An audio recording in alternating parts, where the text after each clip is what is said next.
Looks good to me. Looks good. All right. Hello, everybody. I'm William. I'm Lex. Hi, Lex. Hi. So I'm full of pasta. You too? My tummy is so full of pasta. I know. I'm a little brain dead. Pasta does that. You don't think it's all that much. I'm starting to it's a ton. So what are we talking about today? Almost Japanese ceramics. Almost Japanese ceramics? Sort of well, one piece is Japanese. Yeah, Japanese-ish ceramics. All stamped Japanese or signed or marked Japanese or Japan. Which blew my mind when I found out about it. I know that's kind of weird to say, but... Is that something you focus on in your day? I totally do. Absolutely. I found out that things marked Japan are... My whole life has been a lie up to this point. Like, if you can't trust ceramics endlessly. Yes, absolutely. So we have Mikasa, and to get down to business, I'll change the subject. Otagiri, that's Mikasa. So we got 3 pieces today. 1 piece, which is the set of the leaves. Which makes it more valuable when you have a set of something versus just say 1 leaf. Yes, which if I was going to guess, generally, I like to say I would say the biggest things are which is true. Expensive. That's a good criteria. Yeah. Well, not just big, but like if 2 pieces of equitable quality, one is larger than the other, especially in ceramics. Right. The larger piece tends to be worth more. It's not always true. It's not like a rule. Right. It's like in glass. Sometimes you'll see smaller glass pieces are worth more than larger glass pieces. The larger pieces tend to be worth more. Very confusing. It's almost like an oxymoron myself there, but I think people know what I mean. Could use the word though.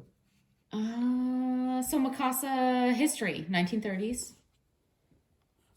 That's Mikasa. So that small vase there, and then the 2 leaves, Mikasa. Yep. 1930s, made in New Jersey. Which again, that's not true. So I've already misled people. The company is began in New Jersey in the 1930s. Totally American company. The pieces, so when people go online and they get annoyed and they'll ask a question, I don't understand. I went online to search my Mikasa, tried to find a similar piece. This person's selling one, but they're saying it's from Germany, right? Does that mean they're scamming me, or does that mean Mikasa's a scam? Neither.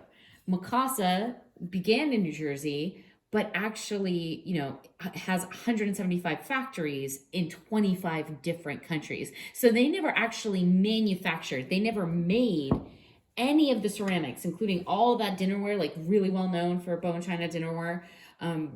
They never manufactured any of that. They sold it. So they would contract. Licensee or franchise type of thing. Yeah.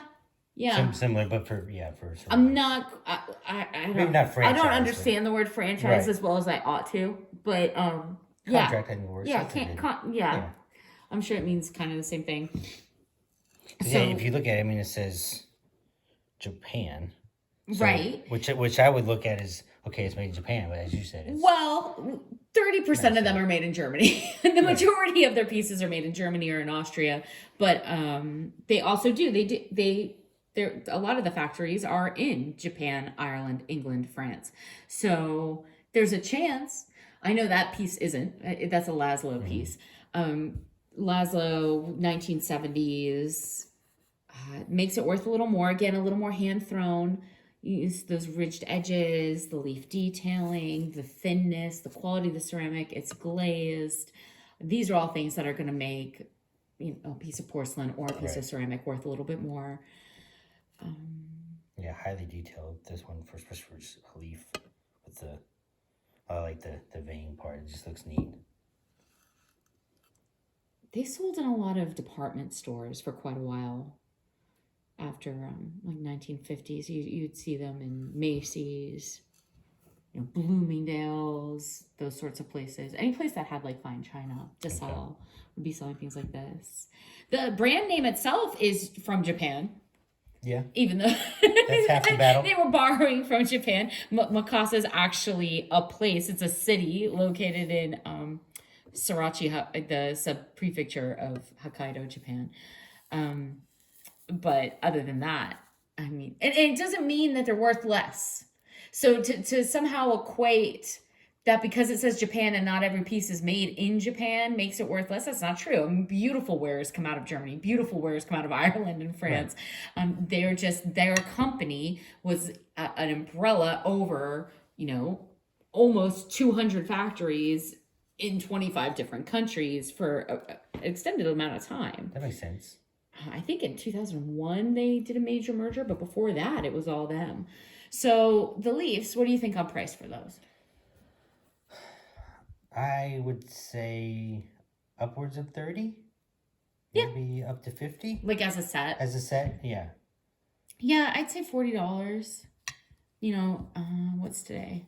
February 2022. It's good in these videos. If someone comes back 3 days, right. 3 years later, it could actually be worth more, especially for people, if many have been destroyed, or if there's right. been a sudden rise in popularity of, handmade or glazed ceramics from a certain decade.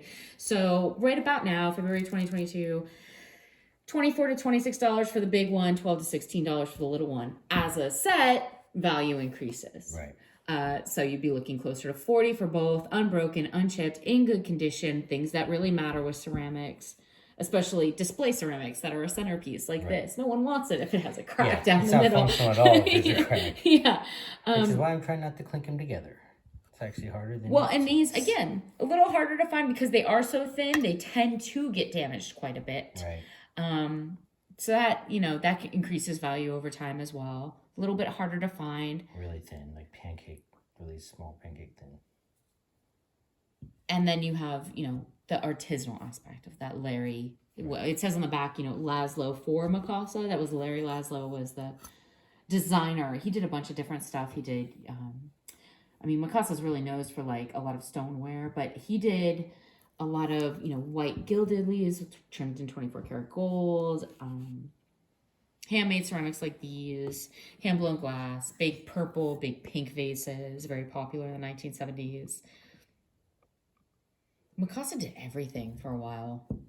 They did flatware, bone china, a lot of plates, cups, platters, serveware, all that sort of thing. Super diverse. And then moving forward in time, they started doing like stemware, like crystal, like lead-free crystal, like actual wine glasses as well.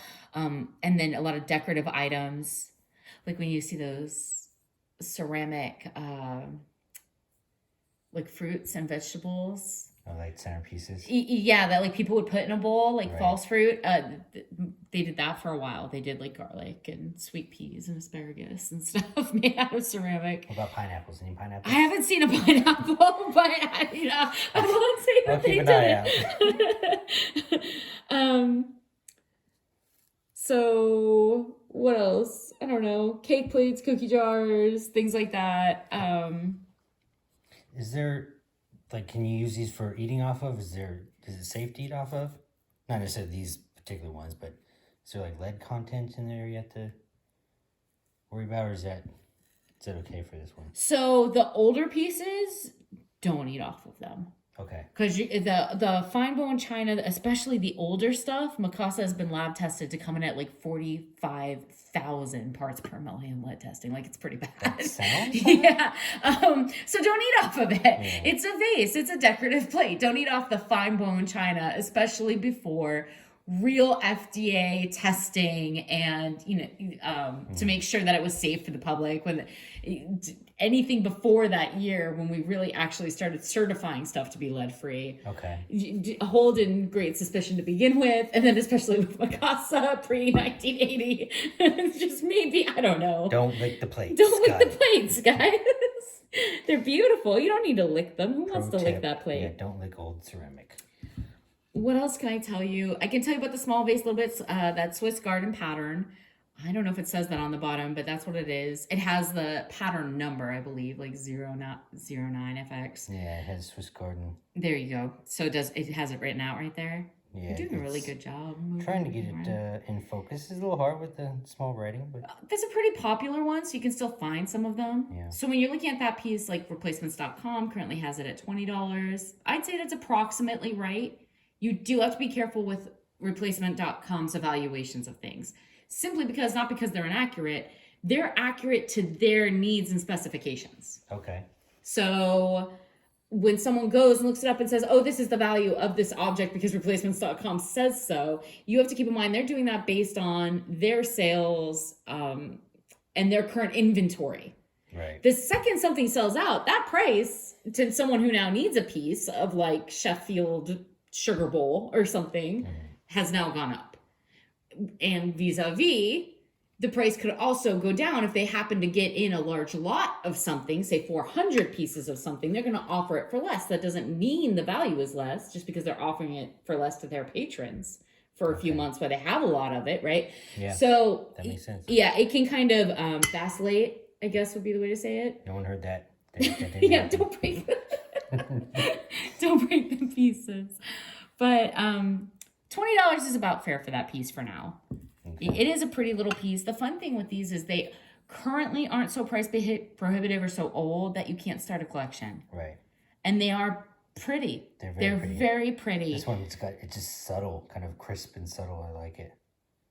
Yeah, it is. Yeah. It's very pastel, almost like the flowers are almost not there. Right. Translucency type of thing going on. Plus the shape and the size. It's all fun to mix and match. So, and again, find a couple other pieces of it, whether you're buying or selling, that's going to increase the value, right? Because now you've got a little collection and it's just, and it's fun. Why not? So one of these things that you get that question is, where's Mikasa from? Well, where's Mikasa not from? Yeah, everywhere. But that does, so it's not Japanese, but that doesn't make it worth less or less valuable in any way. It's a great company. They make beautiful pieces, and they hired artisanal designers like Larry Laszlo, for instance. So really cool. Definitely. It's pretty. We can talk about the other one if you want. What do you think the price on that? Did I already tell you the price on that? What would you evaluate that at? $35? Just because Excuse me, I sip my tea. The unique rim. What's that called again? Well, it's 3 or Trinity or threefold form, or there's a lot of ways of description. It's 3. Whenever you see a form with 3, the pyramid points, Trinity shape, same idea. 4 is a quadrifoil, right? That 4-leaf clover form. You'll see that in a lot of different ceramics and glass pieces, and honestly embossed on pieces in artistic decor.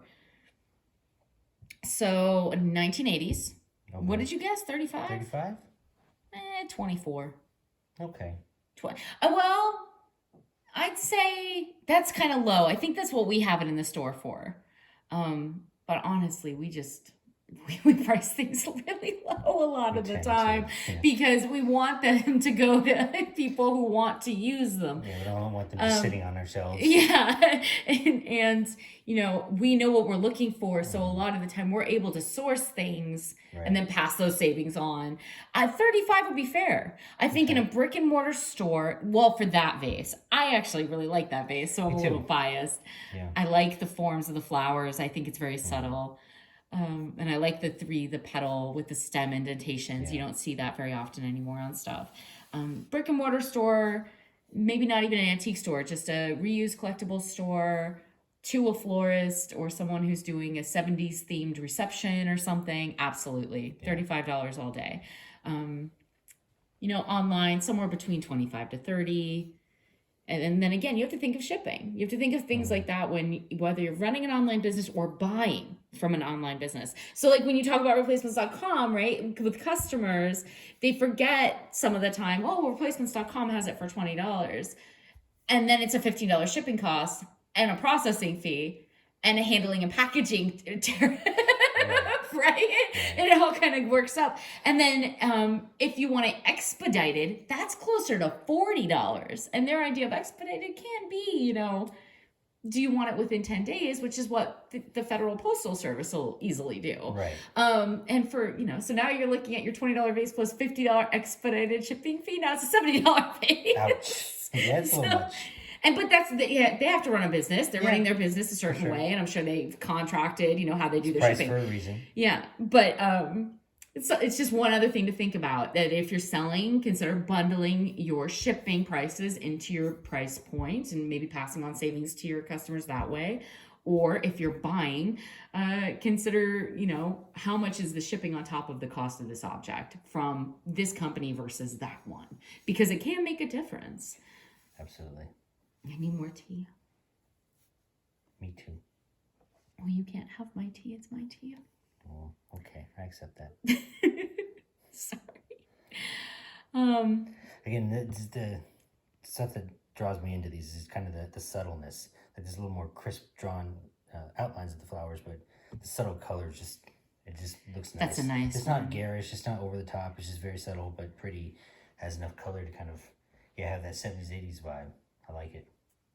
I do like the color choice on that one. No pinks. No pinks. Right? No Ain't pinks. nobody got time for They pinks. they got rid of the pinks on that one, which is I don't know. Yeah, it's pretty. Yeah, it is pretty.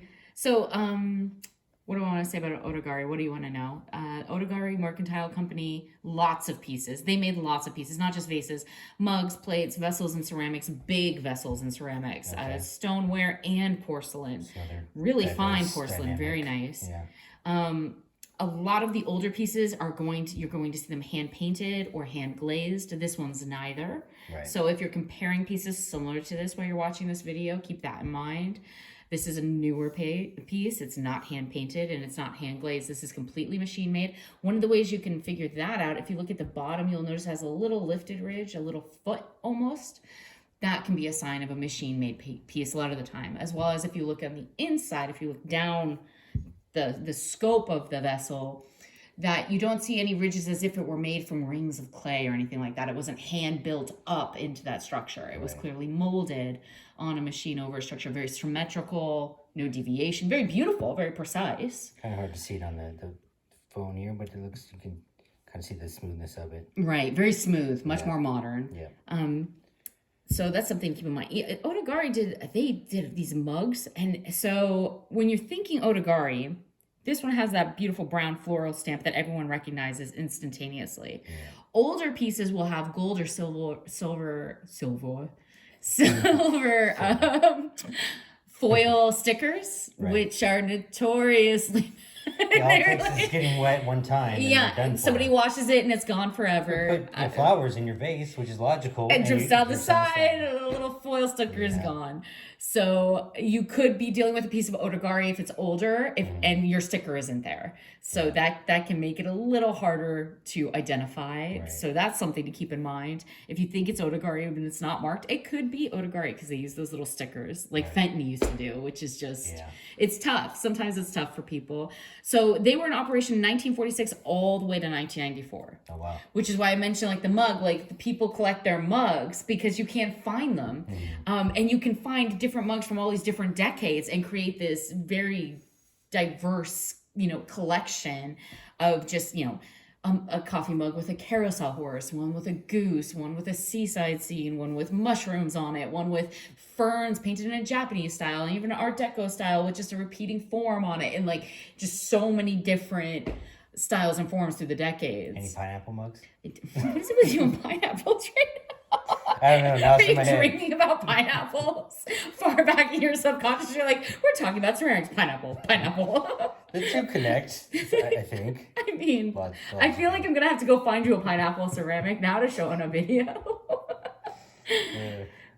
So, let's see. You had Chiyoko Otagiri?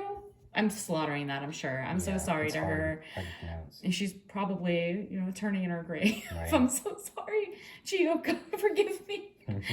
Your designs are beautiful. So she was born 1905, and then she met Otagiri, Goro Otagiri, married him in San Francisco. Oh, nice. And then, they had kids and ended up in an internment camp during the war.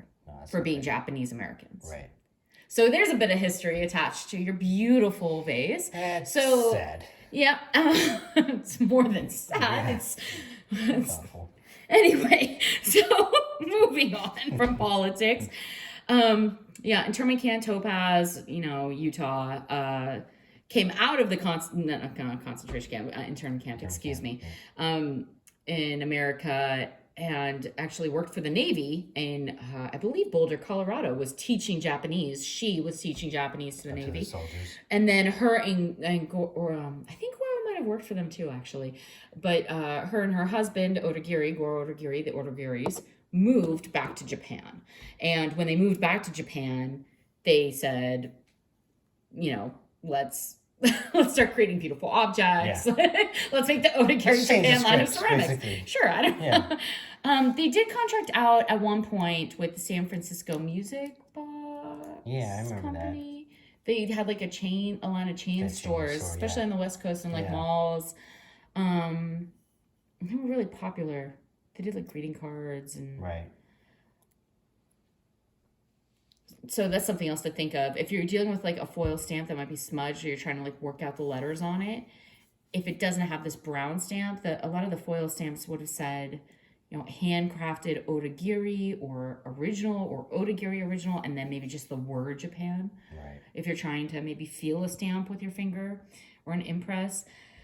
So when they started, they were really manufacturing pieces. Most of their pieces started coming out in the 1950s. And what they did was they went around and they hired a bunch of artists to design for them and actually to create these pieces for them. And the older pieces, a lot of them are handmade.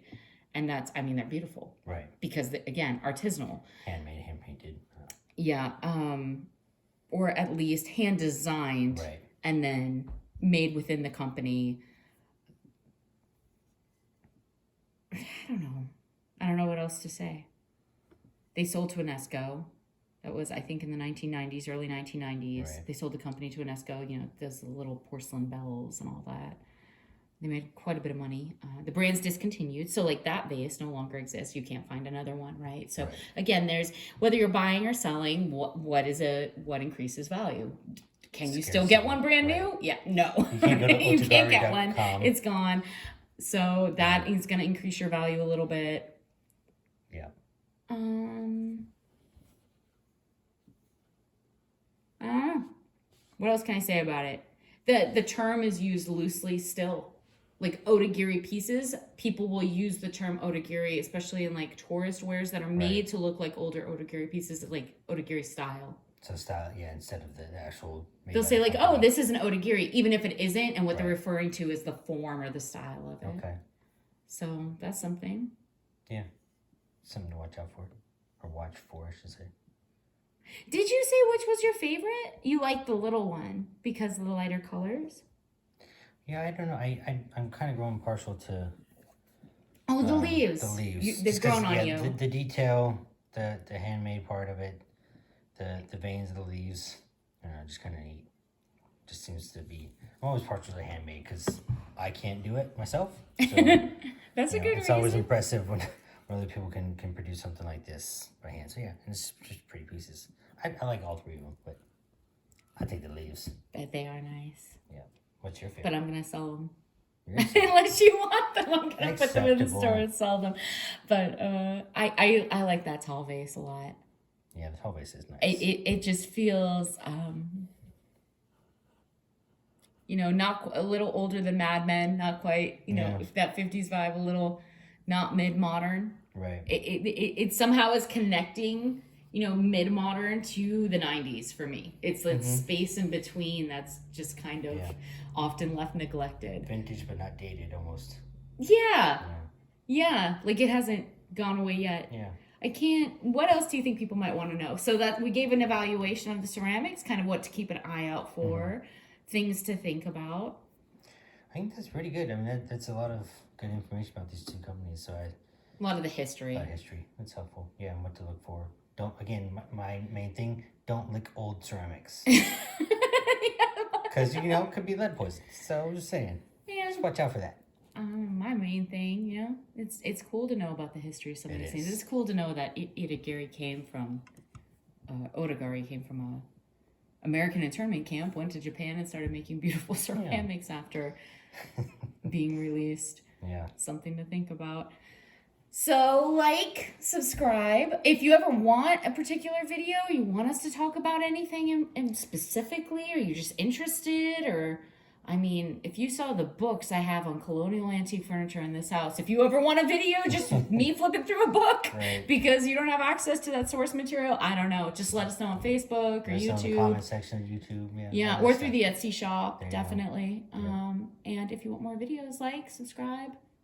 Just give us all the loving. That's right. I dig it. Thank you all. Awesome.